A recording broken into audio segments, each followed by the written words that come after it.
We actually hit our edge or our capacity when things start to go better. Isn't that wild? You can have success and feel like it's temporary. You can have money and still feel really tight around it. True expansion is quieter than people expect. It does not create a rush, and space is where people often get uncomfortable. In my work, I will often reference this idea of capacity. And what I'm referring to is the capacity of fun, joy, happiness, the capacity that things can go really, really, really well in your life. And here's the best part, it can get better and better.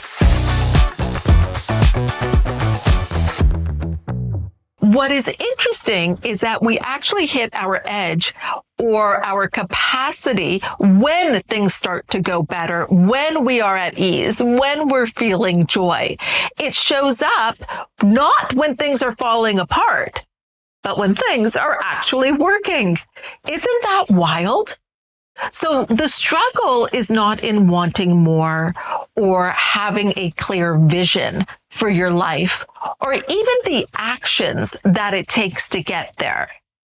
The tension actually comes later. It's when you've started on the journey and more starts arriving in the system. That's you, that's me, us. We haven't learned how to hold it. Holding, in the way that we're going to talk about it today, is going to be different than having. And I really want to make this distinction just so you can understand it a little bit differently. You can have something and still feel like you're managing it.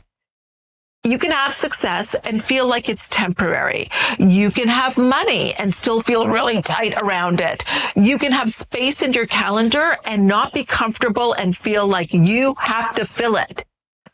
So that is not because you're doing anything wrong. It's because your internal capacity hasn't expanded to these new results that are coming in. And this is why you will often get pulled back into what is familiar and what is known, even though, and I know this, it is not consciously what you want. Capacity is what allows you to receive something and then stay regulated inside of it, meaning you're not feeling wobbly. It's the difference between something being present in your life and something actually being integrated, where it feels natural and normal. I was thinking about this recently. I was reading the book that is actually titled The Having. And what stood out to me wasn't this idea of having in the external sense. So it feels more like holding. So it wasn't about the money, the car, the house, the person, the success, the opportunity, but the way that holding it is a state, a felt sense, a relationship with what's already here. And that's why it feels so natural and normal. And that aligns so closely with what I see in practice. And that is that you can certainly have something on paper and still not be able to hold it internally. When that happens, expansion actually starts to feel wrong and hard.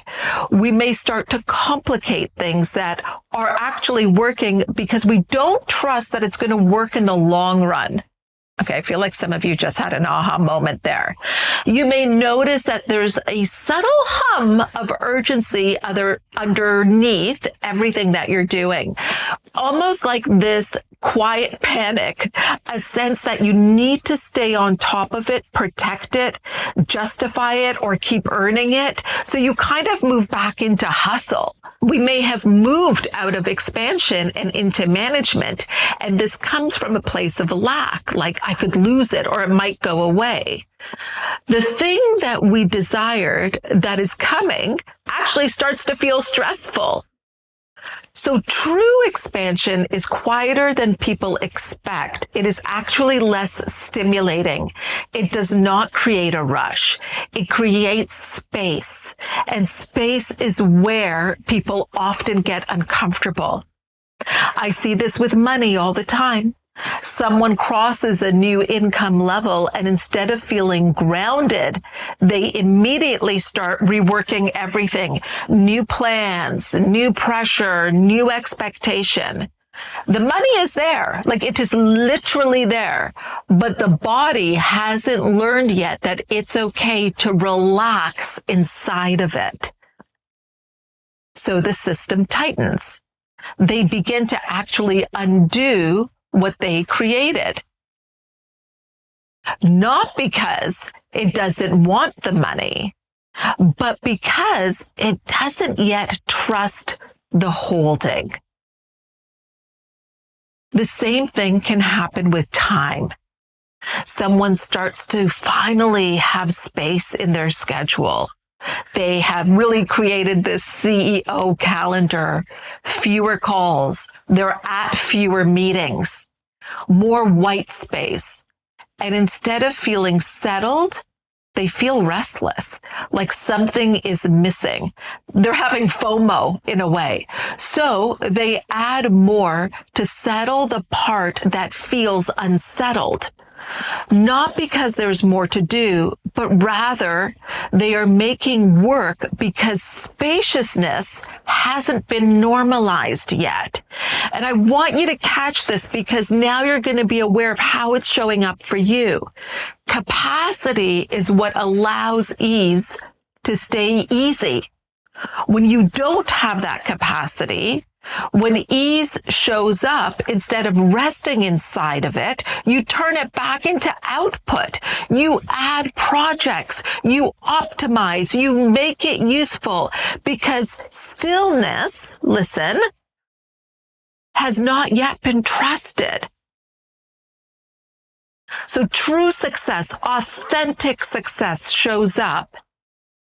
And then instead of letting it settle, you start holding yourself to a higher internal standard of performance. More availability, more consistency, more expectation. You haven't even yet acclimatized to that level of success, and you're creating pressure internally to go beyond it immediately. And it can be couched at, well, I've just got goals. I want the next level. But it's really a self-sabotage. Growth shows up, and instead of expanding your sense of freedom, it now starts to feel like it's more to manage, more to protect, more to sustain. And the thing that you wanted now becomes something that you're responsible for holding together, and it feels like a heavy lift. So that's the difference between having something and holding it. And holding it is really about touching lightly. When capacity is present, ease actually feels like ease. Success feels grounding and natural. It feels spacious and normal. And there's no rush to explain it, justify it, or leverage it into the next thing. You can simply be. Like feet on the ground, be where you are. When capacity isn't there yet, the system stays slightly vigilant. Like it's like this anxiousness and alertness, as if it needs to stay involved for things to keep working. The trust and faith isn't there. And again, there's nothing wrong with that. It just tells you where the edge of your current identity is. So the way to expand capacity is not to do, is to be with it. And notice if you rush to change it, or if your internal chatter tries to convince you that you're not doing enough. And so then you create work. When that happens, it's a signal to slow down, to remind yourself that there is nothing wrong here. You are simply in a new spot. And you're getting used to it. That's how this new way of being stops feeling foreign and starts feeling normal. Within that capacity, you're enlarging your ability to receive. So now you can invite more. Receiving isn't passive. It's not waiting. It's not about overriding yourself when you don't need to. It's about letting what is already here, what you're inviting, allowing it in and allowing it to land fully like a compliment. You are amazing. You're amazing. Can you receive that? Okay. I'm going to say it again. Breathe. Take this in. You are amazing. I just love you. Let that land. So receiving that is not about trying harder. So don't try to let it land. Let it land. It's about allowing and staying present. You are amazing. Can you stay present to that? Can you stay present in your life when things are going well? Can you stay present in your body when attention and visibility increases? Can you stay grounded when life starts meeting you with less resistance?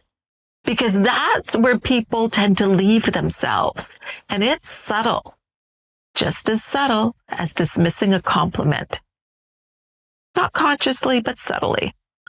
When you no longer feel like you're maintaining what you have, but living inside it, it's who you be. It is. It doesn't require any explanation, justification, or reasoning. And that, my friends, my amazing friends, is actually the marker of integration. When something stops feeling special in a grounded way and just feels available. So if you're in a season where things are opening, or you can sense that they're about to, like you're on the precipice of something, I want you to pay attention to how quickly you rush to subtly perhaps fill space or add pressure. Notice when that happens. And can you simply stay and be still and trust that you can hold, because it wouldn't be presented to you if you couldn't, that you can hold what's already here. And trust that you don't need to earn what's going to arrive again tomorrow and the next day and the next day. Trust that ease does not have to be managed. So your capacity in those moments are growing, because they grow when you allow simplicity to extend, to last. When you let having become familiar and you stop converting relief into responsibility. And that's a practice, and it's quiet and it's ongoing, and it is very, very human. You don't force it. You live into it. I hope that this has really brought some awareness to what might be happening for you right now. And we've always got some resources in the description notes for this episode. Okay. My friend, my amazing friend, you know what to do. If there's somebody in your life that you feel needs to hear this, will you share it with them, please? And rate, review, subscribe, download, all of the things, because that allows us to reach more people. And I will see you here next time.